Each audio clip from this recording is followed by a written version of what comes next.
Welcome back to Jamuna's cooking diaries. இன்றைக்கி யூஸ்ஃபுல்லான சிம்பிளான ஒரு 10 சமையல் டிப்ஸ் பற்றி பார்க்கலாம். இதெல்லாம் உங்களுக்கு ரொம்ப யூஸ்ஃபுல்லாக இருக்கும். ஃப்ரீயாக இருக்க டைமில் இதெல்லாம் கொஞ்சம் செஞ்சு வச்சுட்டா சமைக்கும்போது கொஞ்சம் டென்ஷன் இல்லாமல் செஞ்சிடலாம். சேனலை ஃபஸ்ட் டைம் பார்க்குறவங்களா இருந்தால் சேனலை சப்ஸ்கிரைப் பண்ணிவிட்டு லைக் போட்டு சப்போர்ட் பண்ணுங்கள். ஃபஸ்ட்டு டிப்ஸ் பார்த்துடலாம். ஒரு மிக்ஸி ஜாரில் அரை கைப்பிடி அளவு கொத்தமல்லி தழை, 2 கொத்து கருவேப்பிலை, 3 பச்சை மிளகாய், அரை டீஸ்பூன் மஞ்சள் தூள், அரை டீஸ்பூன் பெருங்காயம், கொஞ்சம் உப்பு சேர்த்து அரைச்சி எடுத்துக்கலாம். வறுத்த வேர்க்கடலை இருந்தால் எடுத்துக்கோங்க. அதில் நம்ம அரைச்சி பேஸ்ட்டை ஊற்றி கிளறி விட்டுடுங்க. இப்போ ஒரு பேனில் வேர்க்கடலை சேர்த்து மீடியம் ஃப்ளேமில் வச்சு வறுத்து எடுத்துக்கோங்க. ஈரப்பதமெல்லாம் போயிடுங்க. நார்மலாக வேர்க்கடலையை வறுத்து சாப்பிடாமல் இந்த மாதிரி செஞ்சு பாருங்கள். கொஞ்சம் ஸ்பைஸியாக டேஸ்ட்டாக இருக்கும். ஏர் கண்டெய்னர் பாக்ஸில் போட்டு வச்சுடுங்க. வீட்டில் ஸ்நாக்ஸ் கேட்கும்போது இதை எடுத்து கொடுத்துருங்க. டேஸ்ட்டாக இருக்கும். ட்ரை பண்ணி பாருங்கள். அடுத்து ரெண்டாவது டிப்ஸ் பார்த்துடலாம். மிக்ஸி ஜாரில் 1/4 கப் அளவுக்கு பொட்டுக்கடலை எடுத்துக்கலாம். கூட 1 டீஸ்பூன் பெருஞ்சீரகம், 1/2 டீஸ்பூன் கசகசா, 4 கிராம்பு, 2 வரமிளகாய் சேர்த்து அரைச்சி எடுத்துக்கோங்க. காலையில் இட்லி, தோசைக்கோ பூரிக்கோ குழம்பு செய்ய இந்த பவுடர் ரொம்ப யூஸ்ஃபுல்லாக இருக்கும். ஒரு பேனில் எண்ணெய் விட்டு கடுகு, பச்சை மிளகாய், வெங்காயம், தக்காளி, கருவேப்பிலை சேர்த்து வணக்கி விட்டு மஞ்சள் தூள், உப்பு, தண்ணி சேர்த்துட்டு ஒரு கொதி வந்ததும் நம்ம அரைச்சி வச்ச பொட்டுக்கடலை பவுடரை 2 ஸ்பூன் எடுத்துகிட்டு தண்ணி விட்டு கட்டி இல்லாமல் கலந்து விட்டுக்கோங்க. இப்போ இதை குழம்புல ஊற்றிக்கலாம். குழம்பு தண்ணியாக இருக்கும்போது இந்த பவுடர் சேர்த்தோன்னா கெட்டியாகிடும். குழம்பு தண்ணியாக இருந்துச்சுன்னா கடலை மாவை கரைச்சி சேர்க்கும்போது கெட்டியாகும் இல்லையா? அதுபோல் இந்த பொட்டுக்கடலை பவுடரை சேர்த்துக்கலாம். அதுலேயும் இதில் பெருஞ்சீரகம், கசகசா, கிராம்பு சேர்க்குறதால மசாலா ஃப்ளேவரும் நமக்கு கிடச்சிடும். ட்ரை பண்ணி பாருங்கள். அடுத்து மூன்றாவது டிப்ஸ் பார்த்துடலாம். ஒரு பேனில் 1 டேபிள் ஸ்பூன் மிளகு, 1 டீஸ்பூன் பெருஞ்சீரகம், 1 டீஸ்பூன் ஜீரகம் சேர்த்து வறுத்துக்கலாம். வறுத்ததை மிக்ஸி ஜாரில் இல்லை கல்லில் இந்த மாதிரி தட்டி எடுத்துக்கலாம். நான் போர்ஷன் கொஞ்சமாக எடுத்ததால் கல்லில் தட்டி எடுத்துக்கிறேன்.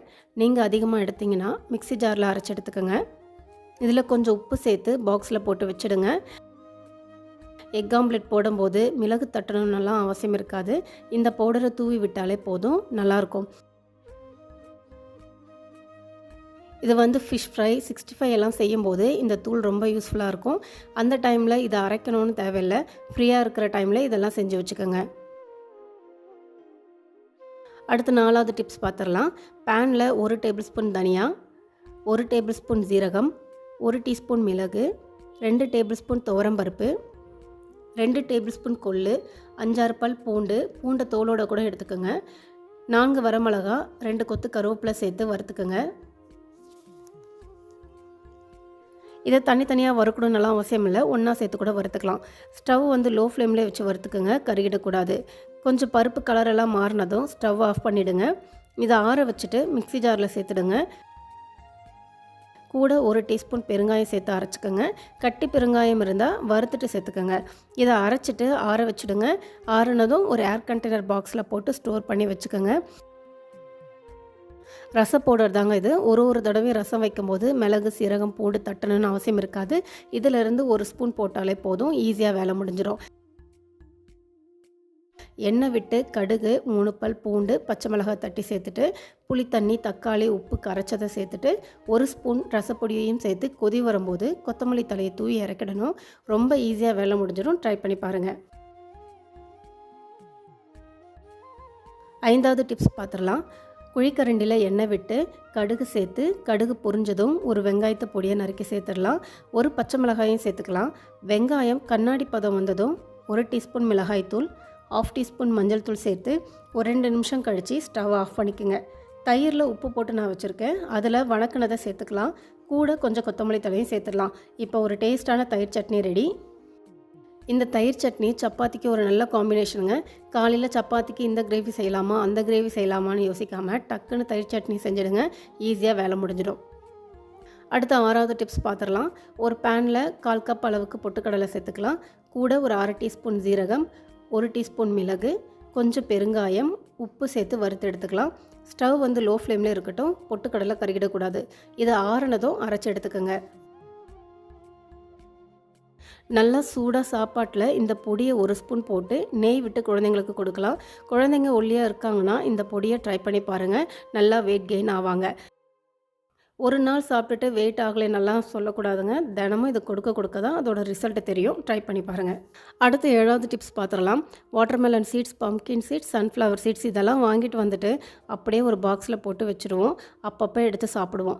அதையே கொஞ்சம் ரோஸ்ட் பண்ணி ஆற வச்சுட்டு பாக்ஸில் போட்டு வச்சு யூஸ் பண்ணுங்கள். கொஞ்சம் மொறு மொறுன்னு இருக்கும், சாப்பிடவும் நல்லாயிருக்கும். சேனலை ஃபஸ்ட் டைம் பார்க்குறீங்கன்னா சப்ஸ்கிரைப் பண்ணி லைக் போட்டு சப்போர்ட் பண்ணுங்கள், ஷேர் பண்ணுங்கள். நீங்கள் லைக் போட்டால் தான் நிறைய பேருக்கு வீடியோ ஷேர் ஆகும்.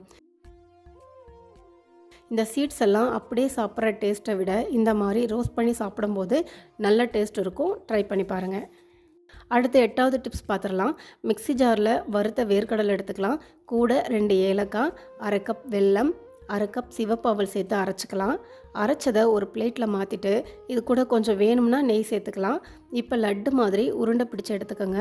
ஒரு ஹெல்த்தியான லட்டு டக்குன்னு செஞ்சிடலாங்க. ஈவினிங் டைமில் குழந்தைங்களுக்கு என்ன செஞ்சு கொடுக்கலான்னு ரொம்பலாம் யோசிக்க தேவையில்லை. இதை செஞ்சு கொடுத்துட்டாலே நமக்கு வேலையும் ஈஸி ப்ளஸ் ஹெல்த்தியும் கூட. ஸ்நாக்ஸ் பாக்ஸுக்கும் இதை கொடுத்து விடலாம். குழந்தைங்க மட்டும் இல்லை, பெரியவங்க நம்ம கூட டெய்லி ஒரு லட்டு எடுத்துக்கலாம். இதை 2-3 நாளைக்கு வச்சு கூட சாப்பிட்டுக்கலாம். செஞ்சு பார்த்துட்டு எப்படி இருந்ததுன்னு சொல்லுங்கள். 9வது டிப்ஸ் பார்த்துடலாம். 2 கப் அளவுக்கு பச்சை பயிறு எடுத்துக்கோங்க. 1/4 கப் அளவுக்கு அரிசி சேர்த்துட்டு இதை 2-3 தடவை கழுவிட்டு தண்ணி எல்லாம் வடிஞ்சதும் ஒரு துணியில் போட்டு வெயிலில் காய வச்சு எடுத்துக்கோங்க. இல்லையா ஃபேன் காற்றுல கூட காய வச்சு எடுத்துக்கோங்க. அரிசி பச்சரிசியாக இருந்தாலும் சரி, சாப்பாட்டு அரிசியாக இருந்தாலும் சரி. இப்போ காய வச்சதை ஒரு பேனில் லைட்டாக சூடுபடுத்தி எடுத்துக்கலாம். கலர் மாறிடக்கூடாது. ஸ்டவ் லோ ஃப்ளேம்லேயே வச்சுக்கோங்க. இப்போ இது கூட சில இன்க்ரீடியன்ட்ஸ் எல்லாம் சேர்க்கணும். அதையும் நம்ம ரோஸ்ட் பண்ணிக்கலாம். ஒரு 50 கிராம் சுக்கு, 1 டீஸ்பூன் ஜீரகம், 1 டீஸ்பூன் மிளகு, 3 வரமிளகாய் சேர்த்து கிளறி விட்டுடுங்க. இப்போ கருவேப்பிலையை தனியாக வறுத்து எடுத்துக்கோங்க. கருவேப்பிலை மொறு மொறுன்னு ஆகணும். சுக்கு மிக்சியில் அரைப்படாதுங்க, அதை கொஞ்சம் தட்டி சேர்த்துக்கலாம். இதை எல்லாத்தையும் மிக்சியில் போட்டுட்டு கூட கொஞ்சம் பெருங்காயம், உப்பு, மஞ்சள் தூள் சேர்த்து கொஞ்சம் கொஞ்சமாக அரைச்சி எடுத்துக்கோங்க. அரைச்சதை ஆற வச்சுட்டு ஏர் கண்டெய்னர் பாக்ஸில் போட்டு ஸ்டோர் பண்ணி வச்சுக்கோங்க. இது பச்சைப்பயிர் ப்ரீமிக்ஸ் பவுடர் தாங்க. நைட்டே பச்சைப்பயிரை ஊற வச்சுட்டு காலையில் அரைச்சி செய்வோம் இல்லையா, அதுக்கு பதில் இந்த மாதிரி ப்ரீமிக்ஸ் பவுடரை அரைச்சி வச்சுட்டு ஸ்டோர் பண்ணிட்டா தேவைப்படும் போது நம்ம தோசை டக்குன்னு செஞ்சிடலாங்க. என்ன டிஃபன் பண்ணலான்னு யோசிக்கிற டைமில் இந்த ப்ரீமிக்ஸ் பவுடர் கண்டிப்பாக ஹெல்ப்பாக இருக்கும். இப்போ ஒரு கப் மாவு எடுத்துகிட்டு உப்பு போட்டு தண்ணி விட்டு தோசை மாவு கன்சிஸ்டன்சிக்கு எடுத்துக்கோங்க. இதை அப்படியே ஒரு 5 நிமிஷம் விட்டுடுங்க. 5 நிமிஷம் கழித்து மாவு திரும்ப கெட்டியாக இருக்கும். திரும்பவும் கொஞ்சம் தண்ணி விட்டு கரைச்சி தோசை போட்டுக்கலாம். இதெல்லாம் நம்ம கொஞ்சம் ஃப்ரீயாக இருக்கிற டைமில் செஞ்சு வச்சுட்டா காலையில் நமக்கு டக்குன்னு வேலை முடியுங்க. ட்ரை பண்ணி பாருங்கள். அடுத்து 10வது டிப்ஸ் பார்த்துடலாம். 1 கப் அளவுக்கு கொக்கோ பவுடர் எடுத்துக்கோங்க.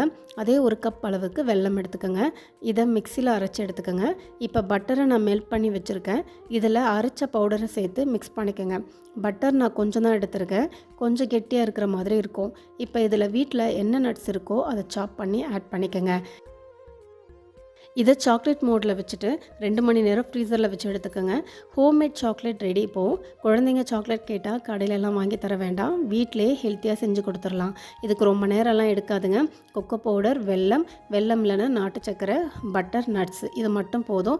நட்ஸ் இல்லைனா கூட வறுத்த வேர்க்கடலை கண்டிப்பாக வீட்டில் இருக்கும், அதையே நம்ம யூஸ் பண்ணிக்கலாம். பட்டரும் கொஞ்சமாக யூஸ் பண்ணால் போதும். குழந்தைங்களுக்கு ஒரு ஹெல்த்தியான சாக்லேட் செஞ்சு கொடுத்தோன்னா ஒரு சாட்டிஸ்ஃபேக்ஷன் இருக்கும். ட்ரை பண்ணி பாருங்கள். இந்த 10 டிப்ஸும் உங்களுக்கு யூஸ்ஃபுல்லாக இருக்கும்னு நினைக்கிறேன். இதே போல் வேறு ஒரு வீடியோவில் பார்க்கலாம். நன்றி.